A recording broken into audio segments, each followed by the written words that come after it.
Well, hey, everybody, welcome. You guys are starting to know me. I'm Crystal Crawford. And you very likely know Yasso Dara too. Hi, Yasso. Hi, Uh, Crystal. can you tell me? I don't have your bio in front of me, but I just see you creating your face off. Can you tell me a little bit about how long you've been a facilitator, how long you've been a JCF? Tell me more about you in Is that that what's regard. going on? I just created my face up. I have to I figure wondered it where it out. was. I love it. Yeah. Well, I think I've been a CF for about 6 or 7 years now, Cool. and yeah. So I've been growing into all kind of different specialties and created my face off. Yeah. So because we have a very clear agenda here, we're inviting everybody to look at becoming a JCF. I just did it this year. I think, how long ago did you choose it? I finally chose it last year, but it was actually the second big class, the Joy of Business class that I took with Simone like 7 years ago, I think. Yeah. So what was this for you? What was this choice for you? Why add this to your life? Wow. Well, one of the things was that I had been telling myself for many years that I was really not great at business. And then people started showing up in private sessions with questions about business. I was like, oh no, why me? Because I didn't realize that I literally have this ability to create my face off, to just whenever I have a target, I'll just roll it out and I'll get there. And yeah. And so to you, that wasn't business? no, for me, for me in my head, I was really bad at business because I'm not really linear in numbers and in how to do things. So how does creation work for you? Tell me about this Well, nonlinear. it's literally you get this, I get this idea and then I just start doing it. But as long as there's not this idea, it's so now, for example, I just created so many things and I'm in this period where it's this buzz of okay, what's next? What's next? And my team was oh, we literally thought everything died kind of because you're not can you please communicate whatever is in your head right now? Because we think nothing is happening, but your head is full and then you don't let it out. So your head just gets fuller. And I was oh yeah, okay, yes, I'll communicate. But then also through doing the X-Men classes, I started to see I'm a little bit if it comes to this reality and this reality business and this reality creation, I'm a little bit handicapped. So meaning communication works different for you?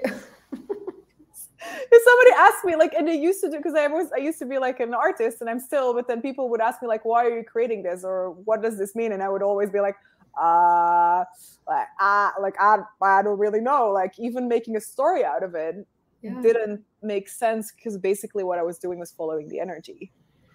So I find business to be kind of this ongoing facilitation or learning of myself, how things work for me, how I can include other people. And when I say, I use how very loosely because it's not I could write a manual on it, but Again, it's funny because you for me, you're always one of the people that is really also when I look at your website or you're really from my side, when I look at you, you're really good at putting things together in a way that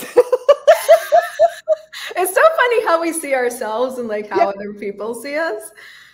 And I think that's worth talking about when it comes to the joy of business because because it is so every humanoid I've ever talked to that's creating, whether they're a CF or not, is I don't know how this works. I just keep going. I just don't give up. I keep bashing things together and then, go through a period of time where nothing makes any sense and I don't know what's next, but there's always a next. I don't know. It's so... Yeah, there's always a next wave coming. So I'm just right now I'm just sitting on my board pedaling maybe there's no more waves coming, but maybe wind died forever. Does wind pick up? No, wind always picks up again. So, but what has Joy of Business facilitated for you with that? Well, see, I became a facilitator in 2014, and it took me a year and a half to really start creating. So I became one really fast, and then sat on it for a year and a half, just worked for someone else, and then got myself down to no money, and I used that as my reason to start creating. I say that because then I was creating as a facilitator without, I didn't even read the Joy Business book. So So I just like, but I started creating my face off, and then everybody started asking me about business, and I discovered like I just really love business. But to me, business was exactly what you said. It was just that joy of creating. So I didn't even become a GCF until last year, because every time I looked at it, it didn't do the thing. And then last year I asked, you know, what will my life be like in 5 years if I choose this? And it was yes. But I had also recently really, really committed to like creating from choice and question and possibility, which is this very kind of intangible universe. Vague. Because I had been kind of in and out of that. I'd been straddling like, you know, playing with the linear pathways and, you know, and then over here kind of doing questions. So I'd been doing sort of a mix, and I was really like, that mix hadn't necessarily rendered my life easier. It hadn't necessarily generated more money. There was something different I wanted as a reality, but not as a fixed point, but as something I could function from. So for me, it was a really kind of internal demand I was going to make of myself, that I'm dropping linearity, which of course is just, you know, choice by choice by choice. Discovery by discovery. Exactly. And then like really adding to my life these conversations and these tools that give me access to the choices I have that go beyond this reality, which has been really undefining and different Yeah. So yeah, so I'm really like, it's a very playful like discovery right now for me. Wow, I love it, because I've also been looking a lot into like, you know, just like what can I learn about business that like no one has ever told me. And that was interesting to also start to look also in this reality businesses, like, okay, so where can I pick up what is like, you know, like what's going on that I don't understand because I don't have the information. And once I started asking that, like so much like clarity came up, like with looking at, okay, there's like just there's different ways of how people like to function, how I like to function, how can you kind of cross that over and create together. Yes. And what can I learn from you and pull that into my wheelhouse? And like, what can I learn about this? And I know you've been opening a company in Dubai. I just opened a company in Panama, and I moved countries, like started really looking at revenue and taxation and, you know, creating different futures. Getting to Colombia, we've done over 100 bars tasters so far. We're like getting connected with corporate, like really like creating business in a different way. Because to me, that's one of the things that happens as well, is like you create for a while in a certain way, and then it's like you get bored and you need to change. Yeah. I used to make that really wrong. And now I'm like, well, how do I embrace that? Like, where do we start putting our energy in a totally different way that will create a totally different future for the business and the planet? So that's been a big exploration as well. Yeah, and also like that's one of the things I've learned from Shannon O'Hara. Like, is your target big enough so everything you're asking for fits in there? Yes. And I've been like really wondering, like, what does it even mean? Like, it's big enough? Because like, if it's only about money, is that enough for me? No, I'm bored. It's not like, like no, because that okay. Like, what else? Like, where else? So you've been doing, so man, there's so much you're doing that I think is so interesting. I mean, one of the things I think is so cool about what you're choosing is you're doing all these classes in places where there aren't very many people doing classes. Yes. For what reason? Tell me more about that choice. Why? Well, it isn't, I mean, really just more to expose what you're looking at with that, because that's so cool. Well, I've also been wondering about that. And I think it all started with, like, I like kind of challenges and like, I also love to. This is a part of learning how you work in business. Yes. I like challenges. And I also I have this diplomatic background, which kind of creates this fascination of like thinking beyond borders, thinking like how to connect things in different ways. And I was like, my mom passed away like in February. And I was just like, I think 2 days ago, I was watching through photo books, because we never really had a lot of conversations. But then what I started looking through her, like she has been in all the countries where I've been, like long before I was there, but like even more traveling. And I was like, oh, wow. It's interesting how much I think I kind of like duplicated from there, although it was already long gone while I arrived. But then with COVID, like a lot of things like kind of stopped. Yeah. And I was like, I'm not going to buy that. So now. You didn't stop. You're just. how do you go around things? Like, what do you need to have in order? Like, how do things work? Like, how do other people do it that are different? Like, what kind of like constructions can you start putting up that like literally I told somebody in a country that isn't free at all like a few months ago, like, hey, why don't you set up a company? Because like companies are allowed to travel like more than personals. And so that was like a thing that she had not been envisioning yet, of like, oh wow, that could literally be a ticket that I have not been looking into that could give me like a green pass in and out of my country, like not the vaccination green pass, but like for other political reasons. And so I always love to look at those kind of possible, my brain just works like that. So I'll go look and then a country will ping, or I'll look at things beyond politics, beyond, and not neglecting them, but literally starting to see like, how can you create with all that information, but not stop. And so that's been a fascinating thing for me, because there's also so many lies about the world. And I remember when I was in Saudi, 2 years ago for the first time, I was there, and then people started asking me like, hey, can you go to Iraq? And I was like, oh, what's going on in Iraq? I only know it's from the news. Like, what's going on there? And then I got this information that it was actually like really fine to go there, and that a lot was going on. So I was like, okay, like, am I going to get in? Am I going to get out? Yes. Okay, good. Then I'm going. And then Syria pinged, and I was like, Syria? What's going on in Syria? I only know Syria from the news. And then I started just to Google, and I discovered these beautiful historical like backgrounds and places that had nothing to do with the image.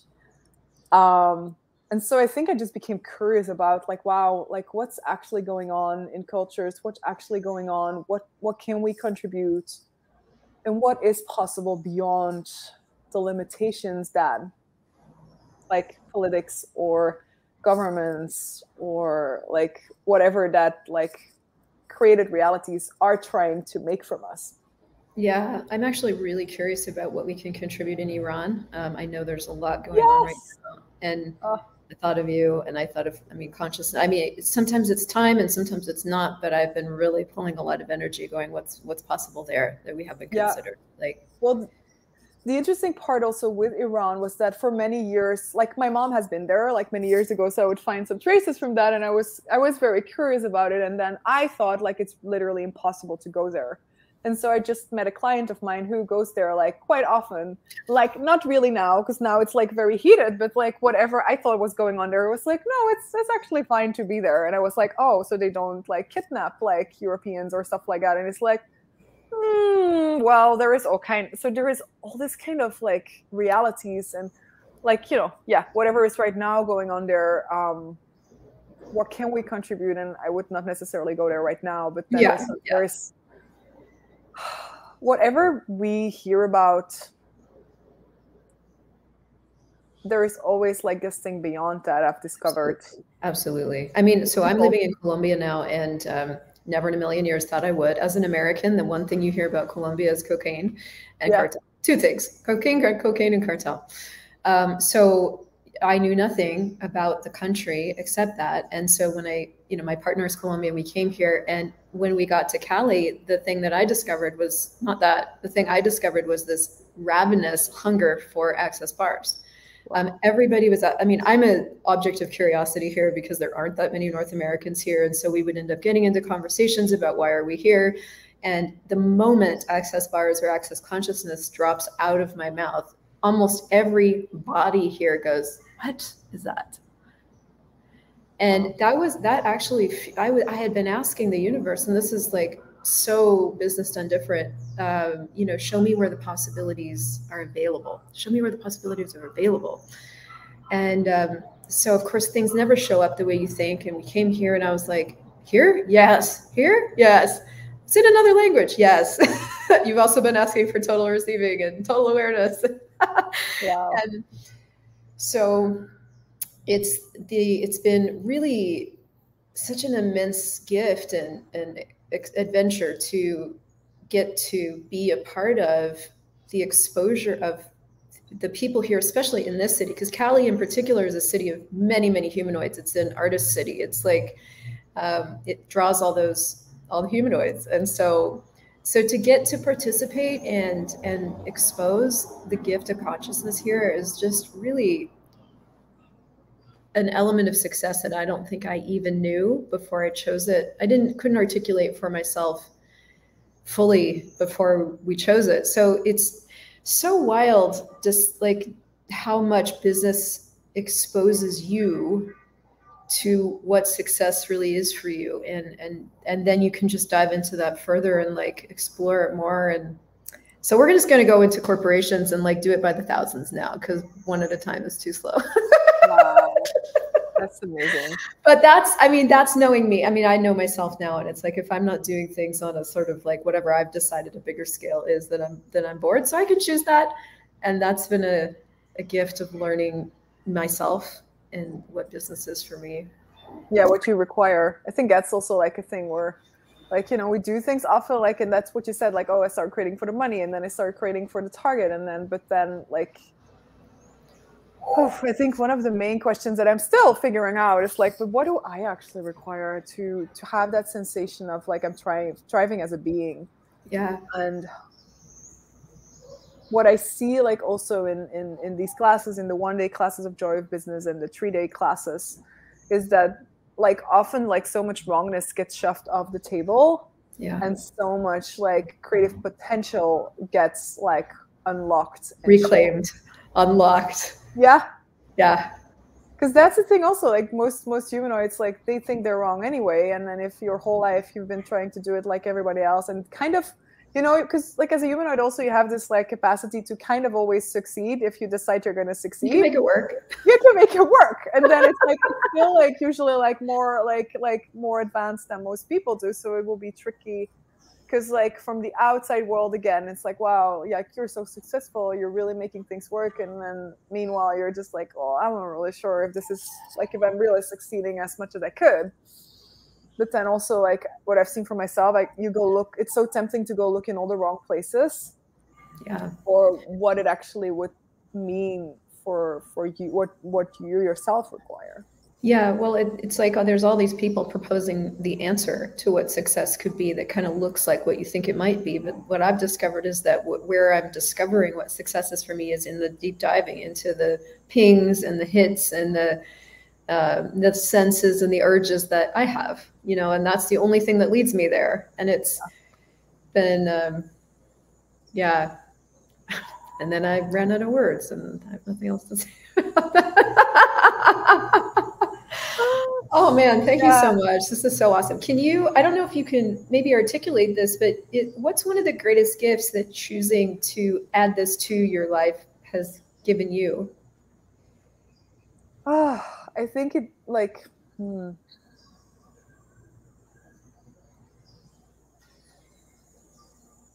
the gift of empowering, like,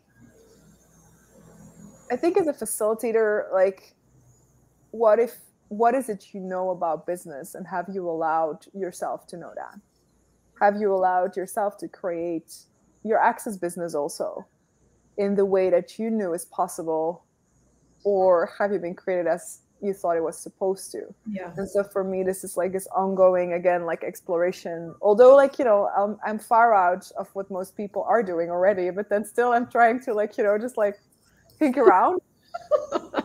And so the gift of like adding this is really, every time also I give these classes or I re-listen to a call or to the book, there's just this exciting new spaces opening when I work with clients. Just the most, I think that's the amazing part about consciousness, because there is this amazing out of the box inclusion of everything where people, it makes total sense, but they've never looked at that. And so like, when I look at a business, it's so different than when anybody else looks at a business. And I think that's, if we would all start to acknowledge that and start to like kind of mold the trust in us more,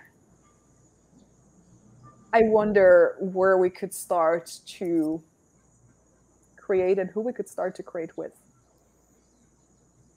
So yeah, thank you. Thank you. And thank you for creating this and for like, cause like, you know, I still remember like many years ago, I was like kind of translating for your like money bombs or joy bombs things. My God, that was my first big series. Yeah, so that was amazing. So that's like, yeah, wow.